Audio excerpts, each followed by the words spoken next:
বেগম খালেদা জিয়ার নিরাপত্তা উপদেষ্টার দায়িত্ব পালন করায় আয়নাঘরে পাঠানো হয় অবসরপ্রাপ্ত একজন সেনা অফিসারকে।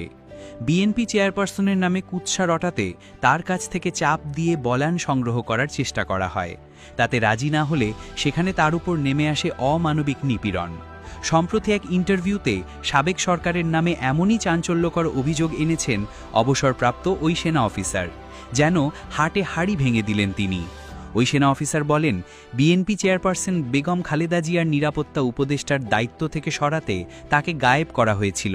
শুধু তাই নয়, তাকে শত কোটি টাকা ও লোভনীয় পদের প্রস্তাবও দেওয়া হয়।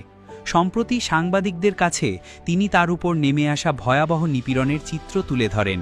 তিনি জানান, পিলখানায় বিডিআর বিদ্রোহের পর থেকেই তার উপর নেমে আসে বিপর্যয়। তাকে অ্যান্টি আওয়ামী লীগ এবং অ্যান্টি ইন্ডিয়ান হিসেবে চিহ্নিত করে ঢাকা থেকে ৩০০ কিলোমিটার দূরে বদলি করা হয়। আফসোস করে তিনি বলেন, ওই ঘটনার পর সেনাবাহিনীর ইউনিফর্ম পরলেও আমি কোনো ক্যান্টনমেন্টে চাকরি করতে পারিনি। আমার জন্য নির্দেশ ছিল আমি অ্যান্টি আওয়ামী লীগার এবং অ্যান্টি ইন্ডিয়ান, তাই ঢাকা থেকে কমপক্ষে ৩০০ কিলোমিটার দূরে আমাকে রাখতে হবে। অবসরের পর সিনিয়র জেনারেলদের অনুরোধে তিনি বিএনপি নেত্রী বেগম খালেদা জিয়ার নিরাপত্তা উপদেষ্টার দায়িত্ব নেন। এরপরই চারদিক থেকে তার ওপর চাপ আসতে থাকে।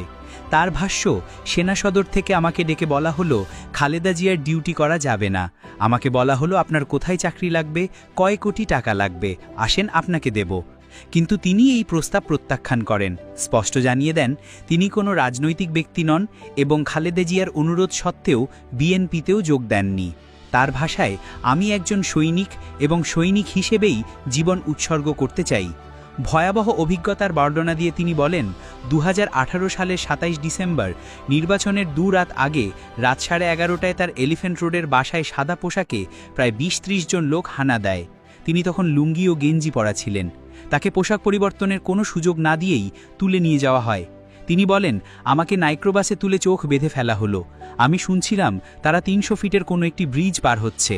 তারা নিজেদের মধ্যে আলাপ করছিল যে শেখ হাসিনার তৎকালীন প্রতিরক্ষা উপদেষ্টা জেনারেল তারেকের রেফারেন্স দিয়ে আমাকে ১০০ কোটি টাকা দেওয়ার প্রস্তাব দেওয়া হবে, যাতে আমি ব্যবসা শুরু করি এবং খালেদা জিয়ার সঙ্গে না থাকি।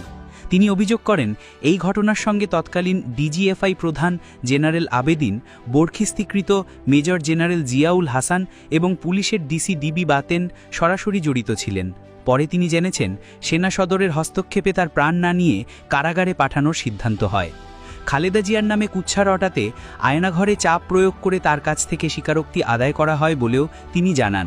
বলেন, একটি সাদা কাগজে সই করে স্বীকার করতে বলা হয় যে আমি খালেদা জিয়া ও বিএনপির সঙ্গে থাকব না।